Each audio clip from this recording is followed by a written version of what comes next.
Earlier this morning, I was sitting upstairs, and I received a text from Justin, and he told me that the Unity Conference was absolutely wonderful, and that he's now spending a little time with family, and he asked me to just share that with all of you. So, a little message from Justin to everyone. And he didn't text me while we were doing this. He knows not to do that, so. So anyway, this morning, Unconditional Love. And first, I would just like to say a blessed and happy Father's Day to all you dads and to everyone.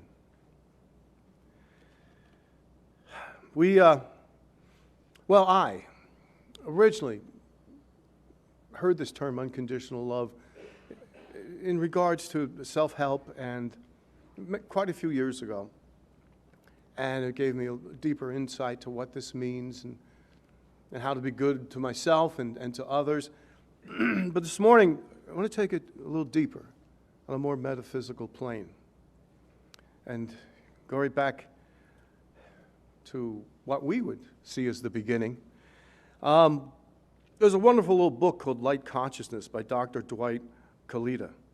And right in the opening, he states that in 800 BC, the Upanishads, a Hindu writer said, "Now the light which shines above this heaven, always all, above everything, in the highest worlds beyond which there are no higher, verily, that is the same as the light which is here within the person." Then he has, from 566 to 480, the BC Gospel of Buddha. And Buddha said, "A brother who with firm determination walks in the noble path is sure to come forth into the light." And then lastly, 4 BC to 29 AD in the Nag Hammadi library, Jesus said, "Trust in me, brothers. Understand what the great light is." And in this light is the unconditional love. When the earth and heavens were void, there was this love. Before creation as we understand it. And after the 7 days of creation, God simply stated, and it's good. And that good is a powerful good. It's not just that's good. It's good, you know. And so with that, there's a story here, which we all know about Adam and Eve. I'm sure most of us know about it. And there's 3 sons. I found not everybody knows there's 3 sons. There's Cain, Abel, and then later on there was Seth. And there were 2 trees. And there's the tree of life and the tree of knowledge of good and evil. Now the tree of knowledge of good and evil would also be called the tree of knowledge of duality. And in here we believe that there's God consciousness. There is no separation. We are one. And in duality, we have good and evil, or we have right and wrong, good or bad, heaven and hell. And it becomes difficult to understand this divine truth when thinking from that level of mental intelligence. And so they talk about this in the very beginning. Here's man, here's woman. Watch out for that tree of knowledge of good and evil. Stay away from it. You eat that fruit, you're gonna hurt. You're gonna suffer. Stay in the tree of knowledge, in the tree of life, where there's no separation, where it's all just oneness. And of course, as we know, as the story goes, and I can testify myself, I've lost count of how many times over the years I have eaten from the tree of knowledge of good and evil. It's just part of life. It's a being of the flesh. You get caught up in the right, wrong, good, bad. And in that duality, there's just lack. It removes me from the absolute God consciousness. And so in this consciousness, metaphysically speaking, we now have Cain and Abel. Or you could say it would also be the devil and the angel on each shoulder, you know, that story. Or the story of the 2 wolves. One's bad, one's good. Who are you going to feed today, the good one or the bad one? You know, and then here, Cain wins out and Abel dies. And that duality becomes way too powerful. And because of that, Cain can only go off to the land of Nod, which, here we have that word, Nod, basically going around asleep. And so that's pretty much all that Cain gets to have. But then in this consciousness comes this other child, the Seth child, which is of Adam and Eve. Adam is his father. Eve is the mother, but God is also the mother and father of all. Now Seth has the advantage. He does know of the tree of knowledge of good and evil, but he knows how to return to the Garden of Eden, which metaphysically the Garden of Eden is earth, and earth represents that manifestation, the sum of our thoughts and ideas, as it was in creation, from the invisible, the visible, which remains indivisible, right? So, again, no separation, no duality. And Seth struggles with this, but Seth can also rise up to his greatest potential. And so off goes the stories into the Bible. Many who have stemmed from the Seth consciousness, right up to Jesus. And recently, I was on this workshop retreat, a wonderful, mystical, metaphysical woman, Dr. Miriam Johnson.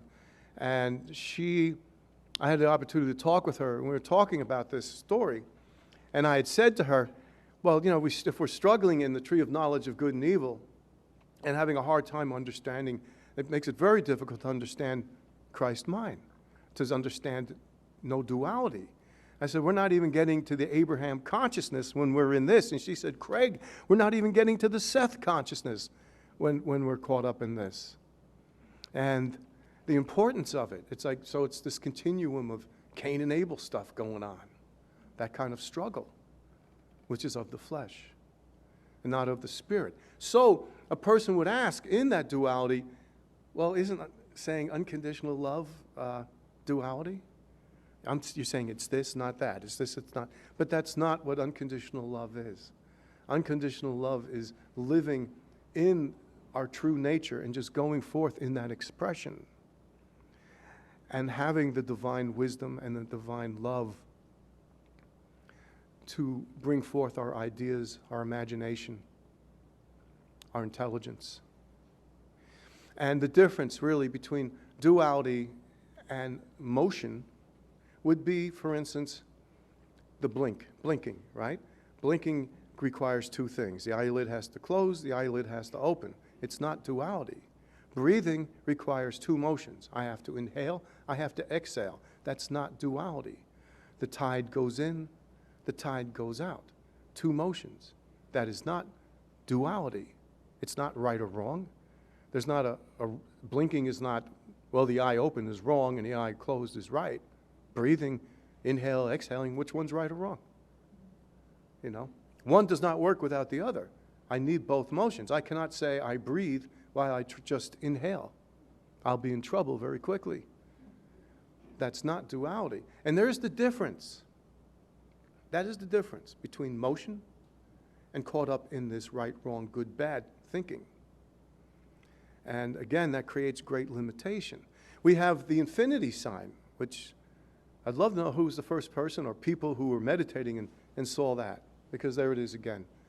No duality, but it signifies two motions, inhaling, exhaling. And so this truth is the complete basis of unconditional love. Unconditional love. Okay, so I go to that tree of duality, but I can leave it.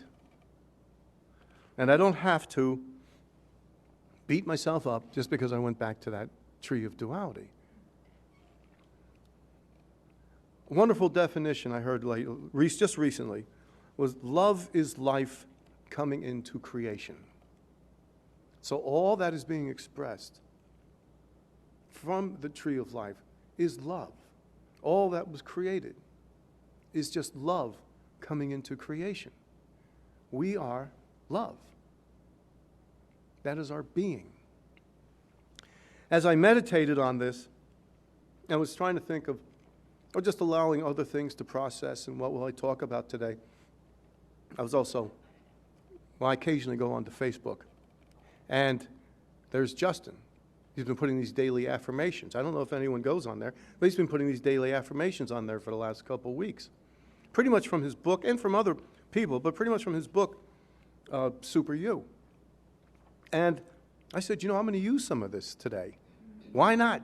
Everybody knows Justin, It's like, and so, and what I was reading really supports what I'm talking about here today. And here's one of the things that he put up there. Many believe there are two doors in our consciousness. They want to close the door on negative emotions and open other doors to positive emotions. However, there's only one door. So there, again, there's no duality. A great message I heard here many years ago from Eric Butterworth was on discovering our decisions. And it goes way back, and it's stuck with me to this day. I've never forgotten the topic, the name of it, discovering our decisions. It's not about I made a wrong decision, I made a right decision. I made a decision, now let me discover it and evolve. It can't be wrong if I'm moving forward. It may be what taught me not to do that, but it also catapults me into going forth in my true nature. And so that has always stuck with me. A lot of things he said stuck with me, but that one's just, that was one of those real aha services where I was like, wow, something in me really woke up that day. Another passage, another daily affirmation that Justin put out there. Keep a positive flow of love and joy within yourself by learning to separate your performance from how you feel about yourself. And here, though we use the word separate, we're not talking about duality. Keep a positive flow of love and joy within yourself so that I know the difference. The wisdom to know the difference. There's that last part of that serenity prayer. The wisdom to know the difference. That's not thinking in duality. That's discovering our decisions. It's just powerful. You see, there is the mental love, which is just part of the flesh. And in that mental love, I can love, and it may not be a loving thing that I love. It may be a bad thing that I love. It's something that just doesn't mean that it's always a loving thing just because I can love. I can talk about, I'm not going to, I could talk about in my past loving things I did that weren't good to do, and but I didn't know. And I got caught up in it. I got caught up in the duality. And so that gave me a great limitation in what to do and how to go forth. It decreased my faith. It decreased my understanding of God. And it put me in a position of, well, I learned from it, So, there it is. Even with those moments in life, I did discover my decision. Move forward. Not dwell in it. I can remember it, but not live it. Big difference. I'm going with a couple with Justin today. Well, more than a couple. When you make a mistake, refrain from self-condemnation. Learn from the experience and move on. Again, discovering our decision. There is no duality. Beating myself up is not discipline. It's just beating myself up. Discipline is learning from it and moving on. We are beautiful beings. We deserve and have the right to have the experiences be as beautiful as they possibly can be. If something gives me a snag, if something hurts, then okay, that's a nice little warning sign. It's time to move on. That's just a nice little warning sign. But to stay in it, that's the beginning of my duality. That's me, again, in the tree of knowledge, trying to figure it all out. When all I could just do is, when I make a mistake, refrain from beating myself up, learn from the experience, move on. That's in the tree of life. I'm not getting caught up, right, wrong, good, bad. Oh, look at me doing that again. Really don't need to go there. And trust me, when I say this out there, I'm telling myself that too.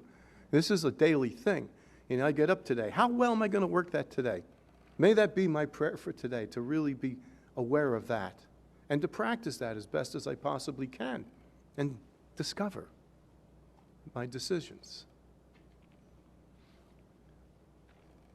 In this unconditional love, I have found that it's not so much about what lies ahead as much as that I'm on the right path. If I'm on a path that is good, then what lies ahead is good.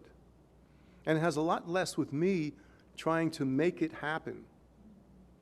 Rather than just allowing that love and goodness to flow through my soul and the path to be laid before me and to become open to where that will take me.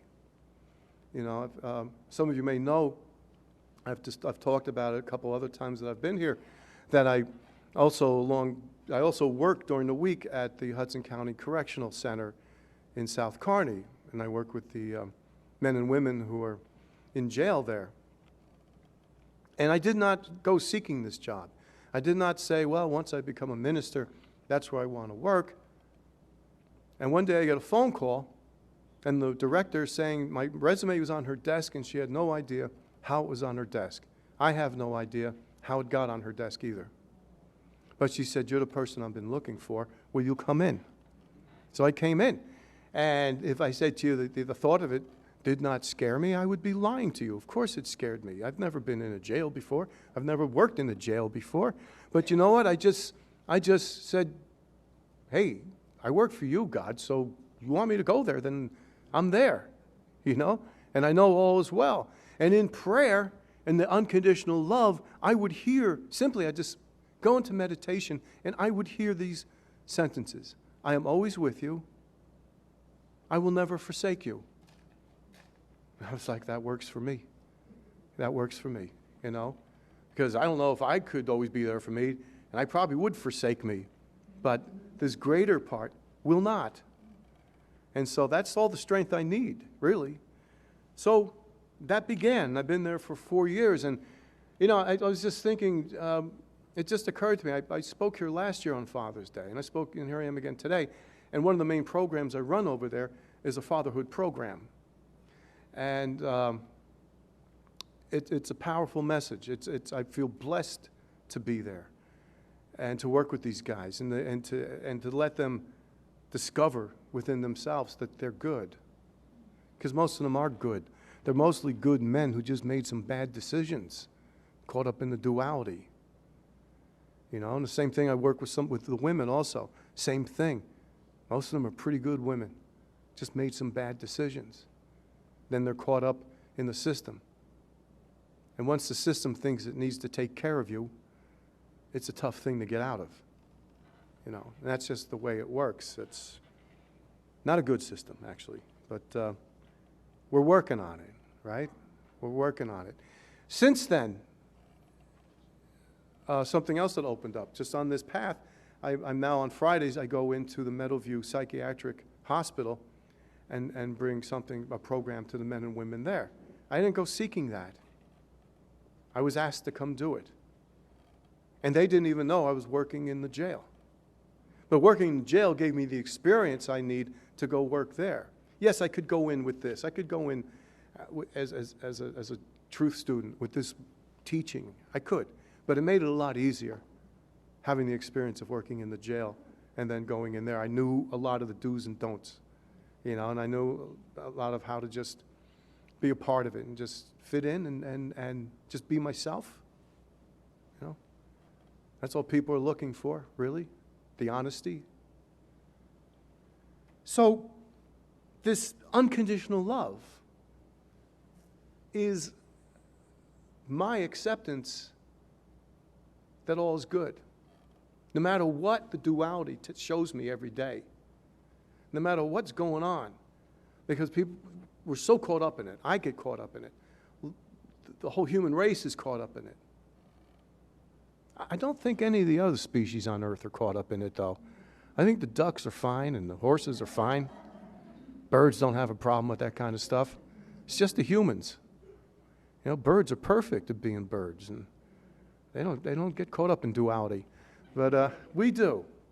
But then again, we got this little extra spark going on, I guess, so it's a great responsibility. And we've been given a great wisdom to learn and practice. Another affirmation from Justin. Don't label emotions as good or bad. Just allow yourself to feel them. I mean, that is a simplicity in itself. To remove myself from the duality. Don't label emotions as good or bad. Just allow yourself to feel them. If I'm willing to do that, I can find a solution of goodness a lot quicker than getting caught up in all the webs that I can weave in duality. Again, it's the unconditional love. Unconditional means for me, I'm not going to be part of this duality. And as I said, it's one of the very first lessons taught to us. There it is, right in Genesis. I created the 7 days. Now, here's your first lesson. Stay away from duality.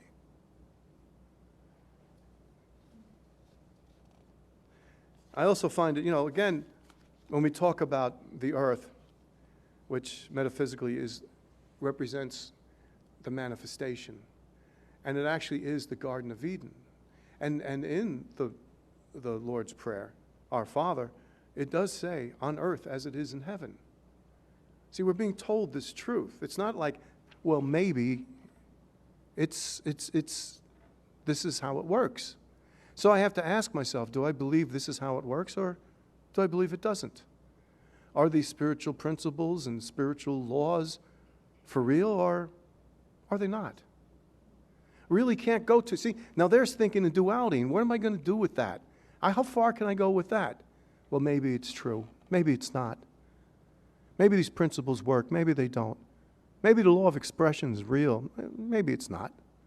Wow, I'm going to just be spinning myself on that merry-go-round, I'm not going to be able to really work it in a way that's good for me.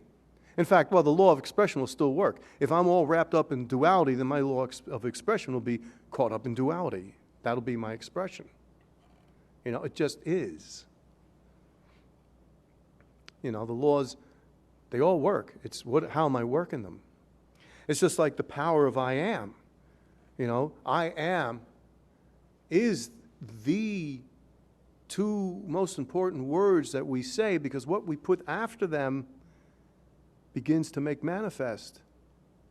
And that really is about taking the Lord's name in vain. If I say I am and I put a negative statement after it, see, I'm taking the I am that I am and using it for naught.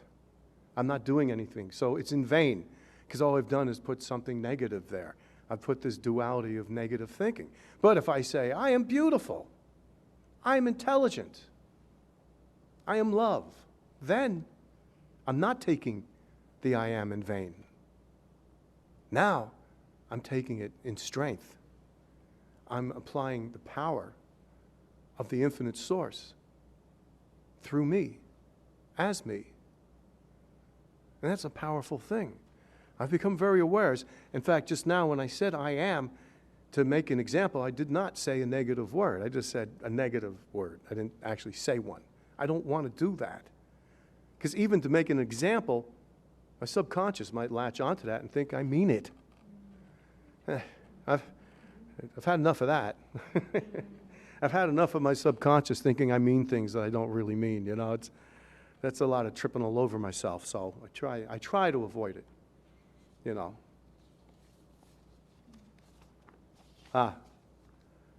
This is one last one from Justin. Love is the true nature of every soul, which means that you are always in love and we are in love together. And here we're not talking about just falling in love. It's talking about within, being in love. God is omnipresence. God is everywhere and everything. So I am in love. So every soul, which means that you are always in love, and we are in love together. We are in the omnipresence of love. See, And that's what he's talking about here, or how I interpret it. That's my revelation from his statement here. The thing that's interesting is I came across it. I kind of saw them, posted. But then I saw a friend of mine's site, and he was taking every one of Justin's affirmations and saving them to his site. He must have like 25 of them. His whole page is just filled with Justin's. So I said, I think I get the message. This is where I need to go this week with Unconditional Love. I'm gonna take some of Justin's Super You and bring it here. So seems like a good place to put it forth, right? So with that, unconditional love. We are love. We have been given the permission to live with God's truth, to practice it, to make manifest with it. We've been given the divine authority to do that. We are created in the image and likeness. See, that's what it is all about. It's not the other way around. God's not in the image and likeness of us. We're in the image and likeness of God. And so I don't really want to even define that. I want to just understand the principles, the laws, and know that I have permission to use them, to grow in them, to discover them, to evolve in them. For I'm of Christ's mind. Paul made it clear. The Christ is within you. The heaven is within you. All this stuff has been made very clear. And pretty much any other Buddha, the Tao, Yogananda, they all say the same thing. And they lived it. They didn't just say it. They lived it. As each of us have the divine right to live it. And it's okay if we go back to the tree of knowledge. Because all we got to do is become aware of it and say, I don't like it here, and leave, and go back to the tree of life. After all, we're in the Garden of Eden, so we can do that. We have that Seth consciousness. We don't have to live with the Cain and Abel day in and day out in the duality of Cain and Abel. We can live in the Seth consciousness and grow in Christ's mind and discover our decisions with unconditional love. That is the omnipresence of God, our Father, which art in heaven, on earth as it is in heaven. After all, there's no separation. And it's not about duality. One of the first lessons, right in the Bible, one of the first lessons, stay away from that. You're not going to like it. Anyway, as some of you may know, I don't like to close with a quiet prayer. I like to do these I ams, which is something I learned something I started doing in the jails. But I learned it actually in this yoga, this body and brain yoga. I was on a retreat, and they made me stand up there and yell out, I am love, which I chose the word love as loud as I could, and if they didn't think I meant it, I had to keep doing it. Because the idea was, get louder than the negativity. Know your true self. This isn't just like some positive affirmation. This is acknowledging who I truly am. And so I'm going to ask you to indulge me a little bit, and if you'll stand up, and I'm going to shout these out, and shout them back to me as loud as you want. Feel free. Or if you want to whisper them, but scream them out. Get louder. This is the truth of who we are. I am intelligent. I am intelligent. I am good. I am good. I am beautiful. I am beautiful. I am love. I am love. And I am loved. I am loved. I am peace. I am peace. I am wisdom. I am wisdom. I am creative. I am creative. I am open-minded. I am open-minded. I am spiritual. I am spiritual. I am joyful. I am joyful. I am positive. I am positive. I am strong. I am strong. I am happy. I am happy. I am successful. I am successful. I am powerful. I am powerful. I am energy. I am light. And I am blessed. I am blessed. And I love myself. I love myself. I love myself. And so it is. Know the truth, and the truth shall set you free. Amen.